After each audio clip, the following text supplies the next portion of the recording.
As I expected, you weren't one to die very easily. As if I'd ever lose to you! I wouldn't be so sure. Did you even notice? I was delving deep into your memory as we fought. And here, look what I found. A card crafted from all the memories that are locked in the other side of your heart.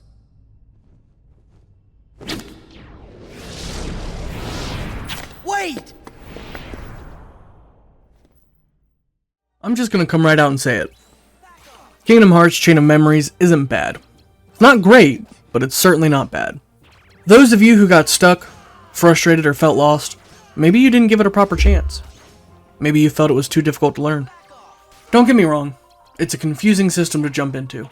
But this system had so much heart poured into it. The depth of the mechanics were really intriguing to me.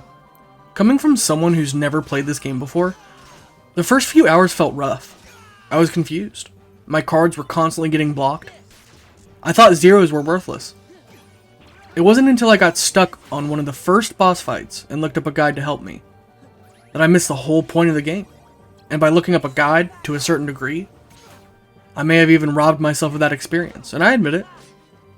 But all you hear from the masses are that Chain of Memories sucks. Oh, Chain of Memories is so bad, and it's only 30 minutes of cutscenes. Go watch a YouTube video and skip it altogether. I simply booted up my PC and started it right up into Proud Mode. And this game's Proud Mode is much easier than you'd think. In fact, the entire system is much simpler than you think. First, let's talk about what I learned. When searching help online, people were frustrated because it felt like you had to do these split-moment combos. You do not have to do that, my friends. In fact, I'd argue that once you pin down your deck building, everything else falls in place. Take advantage of building multiple decks, and build yourself 2 decks at least. Remember that in the beginning, all your slights suck. But slights are some of the most important mechanics in the game for Sora.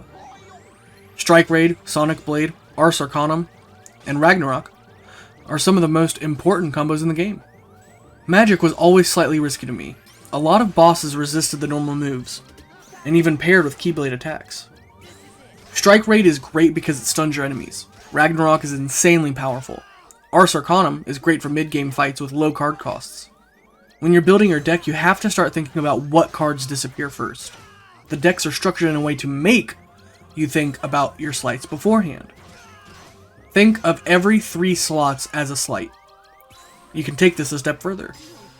You know that when you reload the deck, you're starting off on that second card because that first card up and poofed away. So when you get enough cards, start thinking 2 to 3 slights ahead. The more you plan, the easier it is. Now, I found this game incredibly easy, and I think it really came down to premium cards. Go for roulette rooms and premium rooms to get as many premium cards as possible. They are so overpowered when you turn a normal card into a premium card, it has the same value as a level 1 card of that same type, drastically reducing its potential card cost. Now here's the trick. You don't want to put premium cards into a deck where you're just doing normal attacks. You only want to use them in slights. But if you do have to use them as a normal attack, just throw a potion or a high potion to immediately restore them. Item cards are insanely important, and when you're leveling up, you shouldn't go straight for card points. You should diversify your Chain of Memories portfolio. The reality is, you're just going to get fucking hit sometimes, but if you invest in both health and card points, you can take the damage easily. Use a shortcut to easily assign a 0 value card, or an item. I would say that using 0 value cards in normal fights are a waste. Use them in boss fights to immediately counter big combos and slights on their end. Throw a couple cures in there so you can always replenish your health when you're done reloading. If you do have items, make sure to load them with good value cards next to them, and have them at the beginning of the combo. Item cards are always used up when you use them in combat, and won't return to your deck until the next battle, so if you place them up front, no big deal. Work on getting lots of Keyblade cards, and stop magic cards, so that at level 32, when you gain Lethal Frame, you can just start tearing into enemies. It's a super powerful move and really helps with boss fights. As for monster cards, I'm gonna be honest, I barely used them. There's only a few that I actually put to use. In my professional opinion, Jafar is going to be your most used enemy card, so go to Agrabah to get it ASAP, but watch out, it takes a lot of card points. Dragon Maleficent is a really powerful card, depending on when you use it. and Riku Replica's card can help redo slights instead of burning your cards up. Vixen's card is like a good buffer, but I'd argue that the time you lose summoning that effect would be better spent just pounding the crap out of your enemies. Marluxia's card is basically critical to the end fight, so make sure to throw that in there. Now, another interesting fact is that you will have more Org 13 cards if you complete 358 in 2 days. But I seriously don't think anyone cares enough to try to get those if you're trying to play it in order. And I don't think you're going to go back to get those unless you're trying to 100%. Don't get me wrong, they're really strong and powerful cards, but I don't think you're going to bother.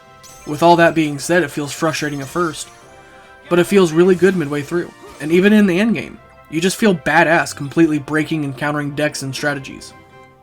Some of the boss fights, they feel like this battle where you're fighting on two fronts, but it actually makes it easier. In Kingdom Hearts 1, I literally have to just get good to dodge and counter. But with Chain of Memories, I can just bust out a single slight and counter their entire move. I don't have to worry about it. That being said, that becomes less viable later down the line, but I'm also just bad. The one drawback is that this game becomes very monotonous, for about, like 30 minutes of cutscenes. You have to play through roughly 30 hours, of both Riku and Sora sides. Don't get me wrong, I absolutely love seeing the story unfold, as someone who's never played it before. But this dungeon crawling and exploring feels a lot less impressive 20 hours in, because you're just going from room to room cleaning it up. At least Sora gets to have this wide variety. But just when you've gotten into this groove, you come to Riku's side. Riku's gameplay is completely different. You can't edit your deck, which was literally the whole point of the game, which fucking sucks. They did introduce a cool duel mechanic in this whole darkness mode, but then it just feels very static and stagnant at the same time. The entire time you're playing as Riku, it's just break opponent's card combo, unleash dark mode, and dark Firaga or break your opponents over and over again. And without being able to restructure the deck, it feels like a very simplistic experience compared to Sora, when you got so much out of it too. There were a lot of misses near the end. I also think if people stick with this game a bit and begin to actually play around with the strategy of planning, then Chain of Memories can stick out as a very memorable, enjoyable experience. Well, that's about it, folks. I don't have much more to say on this one. I'll see y'all again when I complete 358 in 2 days. I've never played that one either, and I'm really excited to play it now. I've been waiting for so long to find out what happened in Kingdom Hearts 1 when Riku was working on his own. From a narrative perspective, I just learned that Naminé is basically the nobody for Kairi, and this awesome setup for Roxas is so unbelievably good. It just makes me feel so bad for what's coming, but I'm hoping there's more light within that darkness. And with that said, everyone, if you liked the video, follow for more, and if you didn't, well, I hope you have a wonderful day anyway. Goodbye, all.